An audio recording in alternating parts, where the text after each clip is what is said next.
जय हिंद बच्चों। पिछले वीडियो में हम लोग 68 नंबर क्वेश्चन तक बना चुके थे। आज आपको पढ़ना है प्रश्न संख्या 69। देखिए क्वेश्चन है, बिंदु -5/2, 4 किस पाद में स्थित है।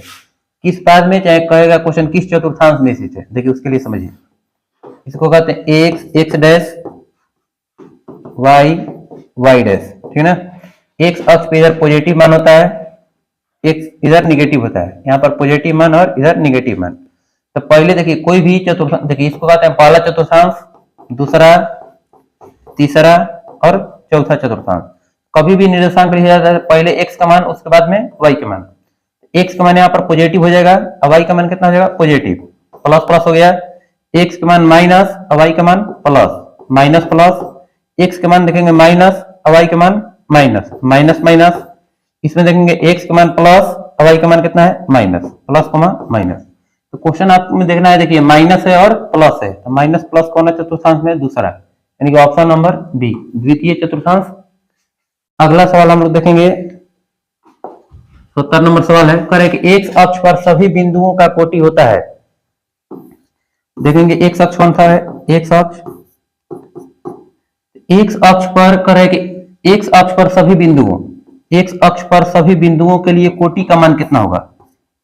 तो पिछले वीडियो में हम लोग पढ़े थे, पहले होता है भुज, उसके बाद में होता है कोटि, यानी एक्स निर्देशांक को भुज कहते हैं, वाई निर्देशांक को कोटि कहते हैं, ठीक है। एक्स अक्ष पे कभी भी वाई का मान कितना होगा, हमेशा 0 के बराबर होगा। एक्स अक्ष पर सभी बिंदुओं की कोटि कितनी होगी, 0। अगर यही रहता वाई अक्ष पर सभी बिंदुओं के लिए भुज का मान कितना होगा, तो उसके लिए होता 0, ठीक है। अगला सवाल हम लोग देखेंगे प्रश्न संख्या 71, त्रिभुज ए बी सी और त्रिभुज पी क्यू आर समरूप है तथा कोण ए बराबर है 42 डिग्री, कोण क्यू बराबर है 84 डिग्री, तो कोण सी बराबर बताइए। देखिए त्रिभुज ए बी सी समरूप है त्रिभुज पी क्यू आर के, ठीक है। इसमें देखिए कोण ए कोण पी के बराबर होता है, कोण बी कोण क्यू के बराबर, कोण सी कोण आर के बराबर होगा, ठीक है। तो लिखेंगे कोण ए बराबर कोण पी बराबर कितना लिख सकते हैं, 42 डिग्री। कोण बी बराबर कोण क्यू बराबर कितना लिख सकते हैं, 84 डिग्री। आपको बताना है कोण सी का मान, ठीक है। तो कोण ए और बी दोनों के लिए देखेंगे कितना दे रहा है, 6 8 4 12, यानी कि 126 डिग्री। त्रिभुज के तीनों कोणों का जो कितना होता है, 180 डिग्री। 180 डिग्री में से यदि हम 126 डिग्री घटाते हैं, 10 में से 6 घटेगा 4, 7 में से 2 घटेगा 5, यानी कि टोटल कितना आ जाएगा, 54 डिग्री। तो कोण सी का मान हो जाएगा 54 degree, option number B right answer है। अगला सवाल देखेंगे, करेगा यदि त्रिभुज पी क्यू आर में पी आर के स्क्वायर बराबर पी क्यू के स्क्वायर प्लस क्यू आर के स्क्वायर। आप लोग पाइथागोरस प्रमेय पढ़े होंगे, कर्ण स्क्वायर बराबर होता है लंब स्क्वायर प्लस धार स्क्वायर। देखिए आपका त्रिभुज है पी क्यू आर, ठीक है। आपसे पूछा गया कोण क्यू का मान क्या है। अब देखना है कि पी आर के स्क्वायर यानी कर्ण स्क्वायर बराबर लंब स्क्वायर प्लस धार स्क्वायर के रूप में होता है। तो पी लिखेंगे, यहां पर लिखेंगे आर, यहां पर हो जाएगा क्यू, तो क्यू पर कितना डिग्री कोण बनेगा, 90 डिग्री के। ऑप्शन नंबर हमारा हो जाएगा डी राइट आंसर है। अगला सवाल देखेंगे, यदि त्रिभुज ए बी सी एक समबाहु त्रिभुज है, त्रिभुज ए बी सी एक समबाहु त्रिभुज है, जैसे एडी लंब है बीसी पर। देखिए पहले ए बी सी लिखिए, एडी लंब है, मतलब यहां पर 90 डिग्री कोण रहेगा बीसी पर। तो एडी स्क्वायर बराबर, यानी एडी के स्क्वायर का मान कितना होगा, ये आपसे पूछा गया है, ठीक है। इसके लिए हम लोग ध्यान से समझेंगे। देखिए आपको जानकारी होनी चाहिए कि समबाहु त्रिभुज की सभी भुजाएं आपस में बराबर होती है। एसी बराबर अगर हम 2a मान लेते हैं, ए बी बराबर 2a मान लेते हैं, तो यहां पर देखिए जब समबाहु त्रिभुज को इस समकोण पर समविभाजित करता है, ठीक है, तो ये भुजा हो जाएगा ए और यहां पर भी हो जाएगा ए, ठीक है। तो अब यहां पर देखेंगे, यहां पर समकोण त्रिभुज बन जाएगा। ये त्रिभुज अगर देखा जाए तो कैसा त्रिभुज बनेगा, एक समकोण त्रिभुज बनेगा। समकोण त्रिभुज में बताइए, अब आपसे पूछा जाएगा कि एडी बराबर कितना हो जाएगा, एडी बराबर हो जाएगा रूट अंडर एसी के स्क्वायर माइनस डीसी के स्क्वायर, माइनस डीसी के स्क्वायर, डीसी के स्क्वायर, ठीक है। अब देखेंगे एसी का मान कितना दिया हुआ है, AC का मान दिया हुआ है 2a, 2a के स्क्वायर और माइनस DC का मान दिया है a के स्क्वायर। 2 के स्क्वायर कितना हो जाएगा, 4a के स्क्वायर हो जाएगा माइनस a के स्क्वायर। 4 को a स्क्वायर में से यदि हम a को a स्क्वायर घटाएंगे तो कितना आ जाएगा, रूट अंडर 3a के स्क्वायर। स्क्वायर से रूट खत्म हो जाएगा, यानी कि रूट अंडर 3a। तो इसका वैल्यू कितना गया, रूट अंडर 3a के बराबर आ गया। आपसे पूछा गया है कि AD स्क्वायर का मान कितना होगा। देखिए अगर हम इसे लिखते हैं AD के स्क्वायर बराबर हमको कितना लिखना पड़ेगा, रूट अंडर 3a के स्क्वायर के बराबर। तो रूट 3 के स्क्वायर होता है 3a के स्क्वायर हो जाएगा a स्क्वायर। अब देखना है कि a कितना का बराबर है, a देखेंगे। अब देखना है कि ऑप्शन देखिए सब DC DC दिया है, DC चाहे CD दोनों बात बराबर है। तो a कितना का बराबर है, DC के बराबर है, तो लिख सकते हैं 3 DC के स्क्वायर। DC यानी कि CD। ऑप्शन नंबर कौन हो जाएगा हमारा, D राइट आंसर है। अगला सवाल देखेंगे, क्वेश्चन में है कि त्रिभुज ABC में बिंदु D और E क्रमशः भुजाओं AB तथा AC पर इस प्रकार है कि DE समांतर है BC के, AD बटा में DB बराबर 4/5 और AC बराबर दिया 18 सेंटीमीटर। तो AE का मान बताइए। देखिए आपका त्रिभुज है ABC, AB के समांतर है DE, AB के समांतर है DE। अब देखेंगे कि AC बराबर कितना दिया है, AC बराबर दिया है 18 सेंटीमीटर, ठीक है। AD बटा में DB का मान दिया है 4/5, एक का मानेंगे 4x 4 हो जाएगा, ये 5 हो जाएगा, ठीक है। आपसे पूछा गया AE का मान बताइए।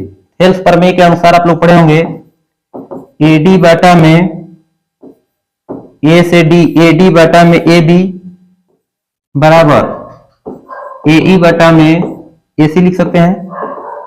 AD बटा AB का मान कितना के बराबर है, 4/5 के बराबर है, बराबर AE बटा में AC का मान कितना के बराबर है, 18 के बराबर है। AC का मान कितना है, 18 है।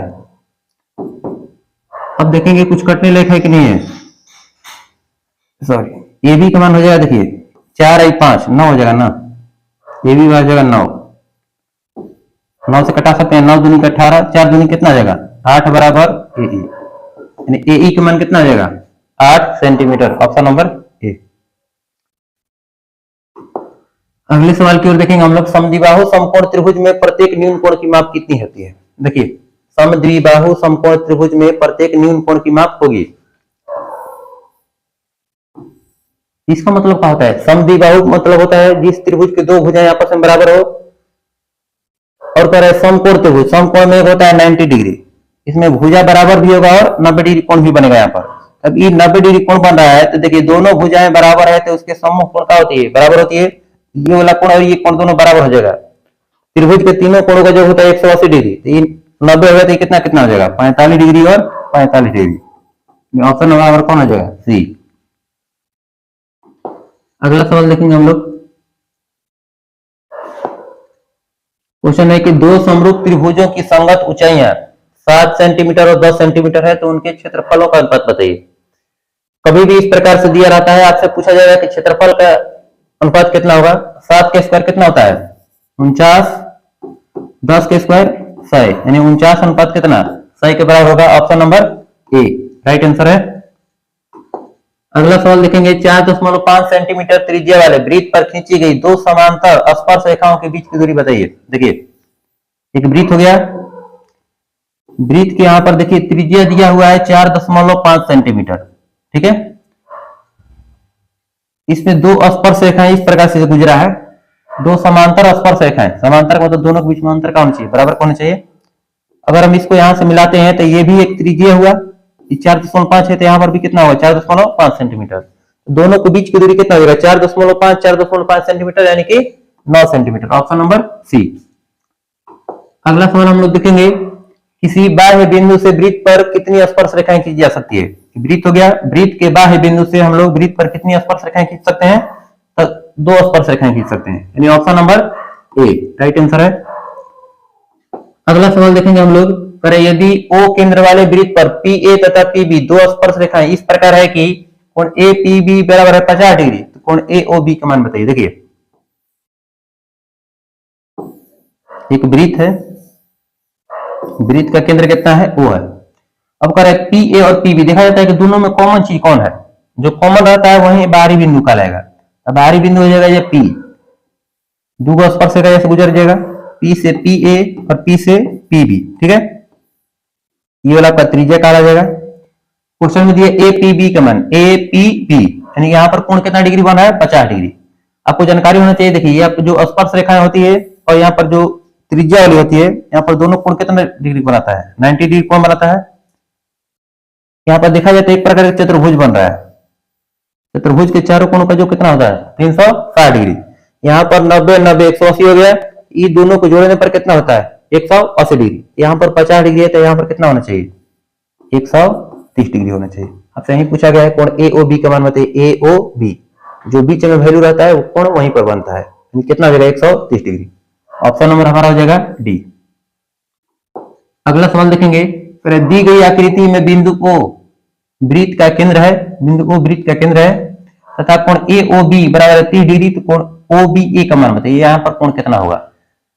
त्रिभुज के तीनों कोणों का जो होता है 180 डिग्री, तो 180 डिग्री में से वो कोण है 30 डिग्री, तो ये दोनों कोण के जो कितना होगा 150 डिग्री होगा। क्योंकि देखिए कारण है कि वृत्त की त्रिज्या आपस में क्या होती है, बराबर होती है। दोनों वृत्त की त्रिज्या है, तो वृत्त की जब त्रिज्या बराबर है तो ये दोनों भुजा क्या होगी, आपस में बराबर होगी। तो बराबर भुजाओं के समूह कोण क्या होती है, बराबर होती है। इस भुजा का कोण ये बनेगा, इस भुजा के लिए कोण यहाँ पर बनेगा, इसका मतलब ये दोनों कोण का है आपस में बराबर है। 180 डिग्री होता है तो 180 डिग्री में से 30 डिग्री हो गया तो बच गया कितना 150 डिग्री। अब 150 को दो भाग में बांटेंगे तो कितना आ जाएगा, यानी 75 degree. Option number C right answer है। अगला सवाल देखेंगे, 8 सेंटीमीटर त्रिज्या वाले वृत्त के केंद्र से 8 सेंटीमीटर त्रिज्या वाले, त्रिज्या कितना दिया है 8 सेंटीमीटर, 8 सेंटीमीटर त्रिज्या वाले वृत्त के केंद्र से 17 सेंटीमीटर दूरी पर स्थित, यहां से कितना सेंटीमीटर 17 सेंटीमीटर की दूरी पर स्थित एक बिंदु से वृत्त पर खींची गई स्पर्श रेखा की लंबाई बताइए। वृत्त पर खींची गई स्पर्श रेखा की लंबाई आपको बताना है। यहाँ पर कोण कितना डिग्री बनता है 90 डिग्री बनता है। नाम रख दीजिए पी ए का नाम हो जाएगा ए। आपसे पी ए का मान पूछा है तो बताइए पी ए बराबर कितना हो जाएगा, root under chord square minus आधार स्क्वायर पर सकते हैं, तो 17 के स्क्वायर माइनस 8 के स्क्वायर, 17 के स्क्वायर होता है 289 माइनस 8 के स्क्वायर होता है 64, हटाइएगा आ जाएगा रूट अंडर 225, 225 के वर्गमूल कितना होता है 15 सेंटीमीटर। Option number A. अगला सवाल देखेंगे हम लोग, एक घन के विकर्ण की लंबाई दिया है 5√3 सेंटीमीटर, घन का विकर्ण कितना है दिया है 5√3 सेंटीमीटर, तो इसका संपूर्ण पृष्ठीय क्षेत्रफल ज्ञात कीजिए। घन के विकर्ण बराबर फॉर्मूला होता है रूट अंडर 3 गुना भुजा, बराबर दिया है 5√3 सेंटीमीटर, √3 से √3 कट जाएगा, ए बराबर कितना आ गया 5। घन के संपूर्ण पृष्ठीय क्षेत्रफल होता है 6 गुना भुजा स्क्वायर, 6 गुना ए के स्क्वायर होता है, तो 6 गुना ए का मान कितना है 5, 5 के स्क्वायर होता है 25, 6 गुना 25, 25 छका 150, यानी कि 150 सेंटीमीटर स्क्वायर, यही हमारा राइट आंसर होगा। अगला सवाल देखेंगे 83 नंबर सवाल। क्वेश्चन में कहा गया है कि यदि एक बेलन और एक शंकु की त्रिज्या और ऊंचाई समान है, त्रिज्या और ऊंचाई का है समान है, तो उनके आयतनों का अनुपात बताइए। देखना है पहले कौन है बेलन है, उसके बाद में है शंकु, पहले बेलन दिया है उसके बाद में शंकु दिया है। तो बेलन का आयतन क्या होता है, बेलन का आयतन होता है पाई आर स्क्वायर इंच, अनुपात शंकु का आयतन हो जाएगा 1/3 पाई आर स्क्वायर इंच। तो देखिए पाई आर स्क्वायर इंच से पाई आर स्क्वायर इंच कट जाएगा, इधर बच गया 3, ए पर आएगा तो कितना आएगा 3:1, यही आपका क्या हो जाएगा right answer. Option number B. अगला क्वेश्चन हम लोग देखेंगे, करे सुराही का संयोजन होता है, तो देखेंगे सुराही किस प्रकार से होता है। देखिए सुराही जो बनाया जाता है इस प्रकार से बनाया जाता है, इस प्रकार से हमारा सुराही बनता है, ठीक है। तो ये वाला भाग देखेंगे तो एक गोला का भाग हो जाता है, इसका भाग है गोला का, ऊपर वाला भाग देखेंगे तो किसका भाग होता है, एक बेलन का भाग होता है, यानी कि गोला तथा बेलन। Option number A. अगला सवाल है कि एक घड़ी के मिनट वाली सुई द्वारा 45 मिनट में बनाया गया कोण कितना होता है। तो घड़ी के जो मिनट की सुई होती है, देखिए घड़ी के जो मिनट की सुई है पूरा एक बारी से घूम जाएगी तो 60 मिनट हो जाएगा, 60 मिनट में टोटल कोण कितना डिग्री बनेगा 360 डिग्री, 60 मिनट में बनता है कितना डिग्री के कोण? 360 डिग्री के। 1 मिनट में कितना बनेगा? 360 बटा में 60, हटाइएगा 6 बार में कट जाएगा, इसलिए 45 मिनट में। तो 45 गुना 6 हो जाएगा, 45 से 6 से गुना कर दिए, 6 पचे 30 के 0 लगा 3, 24 से 3 27, यानी कि 270 डिग्री। ऑप्शन नंबर हमारा आ जाएगा बी। अगला प्रश्न देखेंगे हम लोग। अगला क्वेश्चन कह रहा है कि 10 सेंटीमीटर त्रिज्या वाले, अगला प्रश्न है 10 सेंटीमीटर त्रिज्या वाले अर्धवृत्त की कुल परिमिति कितनी होगी? अर्धवृत्त के कुल परिमिति होता है, देखिए अर्धवृत्त कैसा होता है, इस प्रकार से होता है।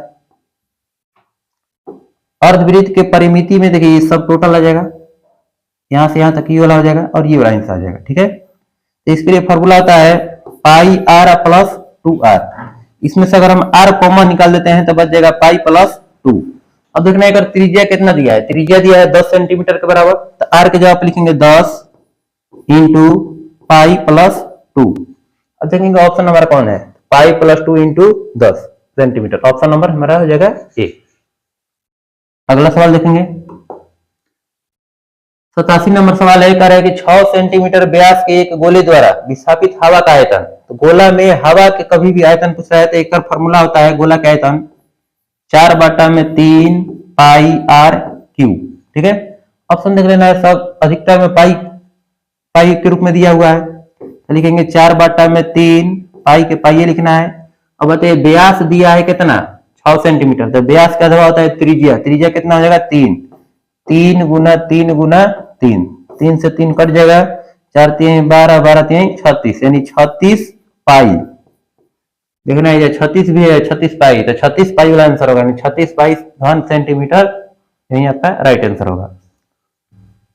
अगला सवाल हम लोग देखेंगे, करे कि पी त्रिज्या वाले वृत्त में कोण थीटा डिग्री के त्रिज्य खंड का क्षेत्रफल बताइए।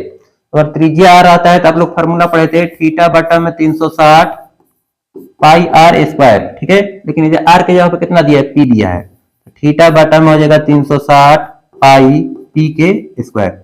ऑप्शन नंबर हमारा कौन हो जाएगा, ऑप्शन नंबर ए हो जाएगा, ठीक है, ऑप्शन नंबर ए। 89 नंबर सवाल है, यदि किसी अर्धवृत्त के यदि किसी अर्धगोले के संपूर्ण पृष्ठ का क्षेत्रफल 462 सेंटीमीटर स्क्वायर है तो इसकी त्रिज्या बताइए। अर्धगोला के संपूर्ण पृष्ठीय क्षेत्रफल होता है 3 pi R square. 3 pi R square का मान कितना दिया है 462, ठीक है। 3 गुना पाई के मान 22 बटा में 7 गुना आर के स्क्वायर बराबर कितना है 462 के। तो 22 से देखेंगे कटेगा कि नहीं कटेगा, 22 दूनी के 44, 2 2 22 हो गया, यानी कि 22 ले 1 बार में, 3 से कट जाएगा 7 बार में, आर स्क्वायर बराबर हो जाएगा 7 गुना 7, यानी आर का मान कितना आ गया, इसलिए आर बराबर हो जाएगा 7 सेंटीमीटर। ऑप्शन नंबर हमारा हो जाएगा बी। अगला सवाल हम लोग देखेंगे, क्वेश्चन में कह रहा है कि एक समबाहु त्रिभुज का क्षेत्रफल 81√3 सेंटीमीटर स्क्वायर है, तो इसकी भुजा बताइए। तो समबाहु त्रिभुज के क्षेत्रफल होता है √3 बटा में 4 गुना भुजा स्क्वायर बराबर कितना है 81√3। √3 से √3 कट जाएगा।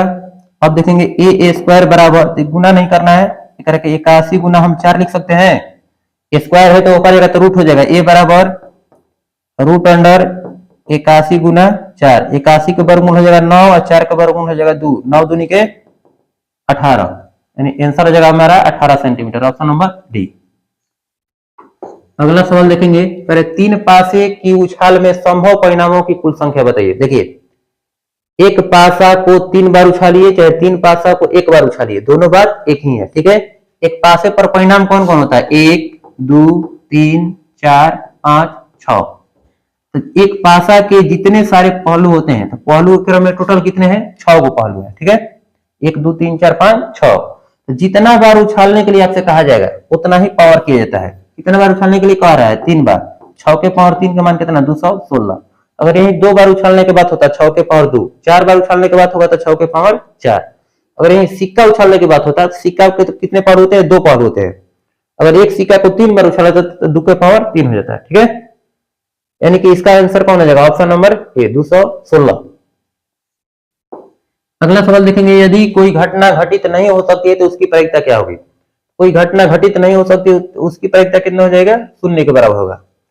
यही सवाल आता है कि बताइए कोई निश्चित घटना की प्रायिकता कितनी होती है, तो निश्चित घटना की प्रायिकता होती है 1 के बराबर, अनिश्चित घटना की प्रायिकता हो जाती है 0 के बराबर। अगर देखा जाए कि प्रायिकता का मान कितना कितना हो सकता है, तो प्रायिकता का मान 0 से बड़ा या 0 के बराबर, 1 से छोटा या 1 के बराबर होता है। प्रायिकता का मान 0 से बड़ा या 0 के बराबर अथवा 1 से छोटा या 1 के बराबर होता है। ठीक है, इसका आंसर हो जाएगा ऑप्शन नंबर ए। अगला सवाल हम लोग देखेंगे, कह रहे हैं कि एक पासा एक बार फेंका जाता है तो अभाज्य संख्या आने की प्रायिकता बताइए। तो एक पासे पर देखिए कौन कौन संख्या होती है, 1 2 3 4 5 6।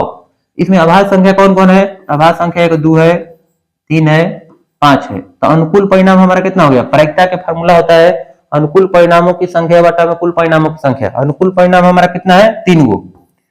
टोटल परिणाम की संख्या कितना है, 6। तो 3 बटा में 6 यानी कि 1 बटा में 2। 1 बटा 2 हमारा राइट आंसर होगा ऑप्शन नंबर बी। अगले सवाल की हम लोग चलेंगे।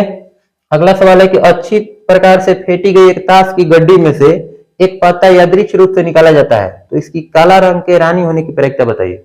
सबसे पहले हम लोग ताश के बारे में थोड़ा कुछ जान लीजिए, उसके बाद में हम लोग आगे बनाएंगे। ठीक है, देखा जाए तो जो एक ताश के पत्ता होता है, ताश के पत्ता में टोटल पत्तों की संख्या होती है 52 को। ठीक है, 52 में 2 रंग के पत्ते होते हैं, कुछ लाल रंग के पत्ते होते हैं, कुछ काला रंग के पत्ते होते हैं।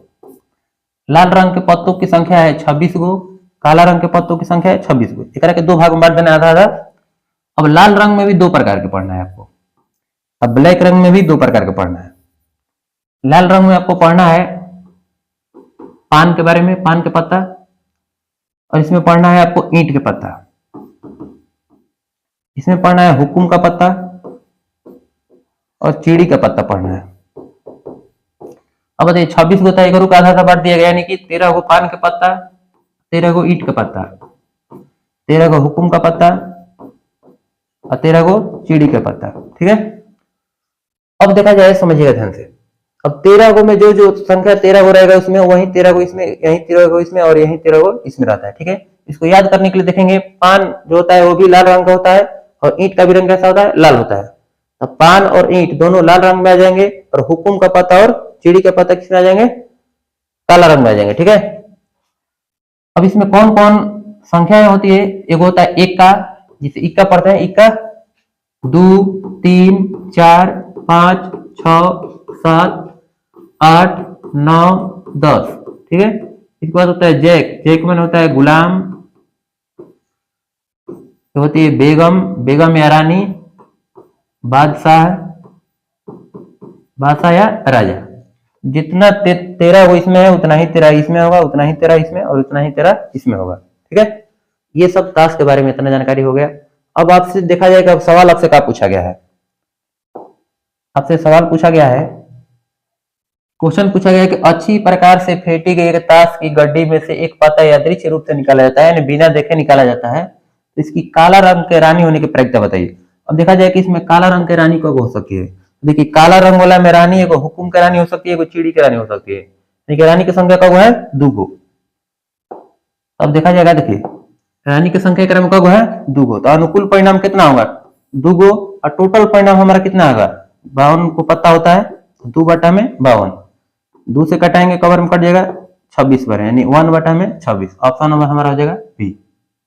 उम्मीद है कि समझ में आया होगा। अगला सवाल देखेंगे, करे 2 सिक्कों की उछाल में एक भी शीर्ष नहीं आने की प्रायिकता बताइए। अब देखिए एक आता है हेड आता है, एक टेल आता है। ठीक है, एक सिक्का के 2 पहलू होते हैं, हेड और टेल, चित और पट, शीर्ष यानी चित। ठीक ना, अब देखा जाए, एगो हो सकता है दोनों पर हेड आ जाए, हो सकता है एक बार टेल आ जाए,